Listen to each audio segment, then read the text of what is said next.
सजना संवरना है किस काम का, माला जपते हो तुम औरों के नाम का।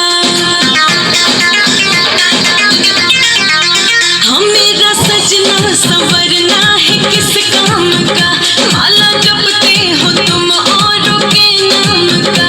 बीवी हूँ तो बीवी की कदर होगी क्या,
ऐसा सुखराई तुम कहाँ से लाई गो डार्लिंग, ऐसा सुखराई तुम कहाँ से